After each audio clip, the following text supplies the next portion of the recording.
తప్పని పరిస్థితి నేను బయలుదేరినప్పుడు ఇక. తప్పదు. అటు కేంద్రాన్ని ఎక్స్పోజ్ చేస్తాం, ఇటు రాష్ట్రాన్ని ఎండగడతాం ప్రజల మధ్యలో ఖచ్చితంగా. ఇలా మొత్తం విస్తారంగా మాట్లాడినాం, చర్చించినాం. చాలా పెద్ద ప్రజా ఉద్యమానికి శ్రీకారం చుడతాం. కంపల్సరీ పాలమూరు, రంగారెడ్డి, నల్లగొండ జిల్లాలలో గ్రామ గ్రామాన దానికి పోస్టర్ డిజైన్ అవుతుంది, కరపత్రం డిజైన్ అవుతుంది.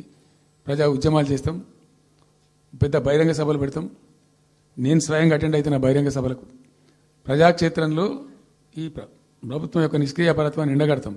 కేసీఆర్ కూడా గట్టే మాట్లాడుతుండు. ఈడ మాట్లాడతాను రావంటే రంగారెడ్డి జిల్లాలోటి, పాలమూరులోటి, నల్గొండలోటి ఆయన మీటింగులు పెడతాడంట.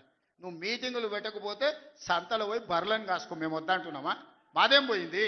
నీకు పొద్దు పోకపోతే మా కల్వకుర్తి సంతల్లో, కొడంగల్ సంతల్లో, ఇట్లకెళ్ళ మా ఎడ్ల సంతలు బొచ్చడు ఉన్నాయి. మత్తల్లో కూడా లేదు. పెబ్బేర్లో పెద్ద సంత ఉన్నది, పసల సంత.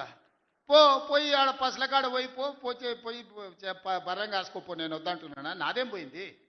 నీకు ఎట్లాగూ పని లేదు, ఖాళీగా ఉన్నావు. ఖాళీగా ఉన్నాడు పోయి ఆ పెబ్బేరు సంతలో బర్రెలు కాసుకోపో, బర్రెలు కొనుక్కోపో. నేను వద్ద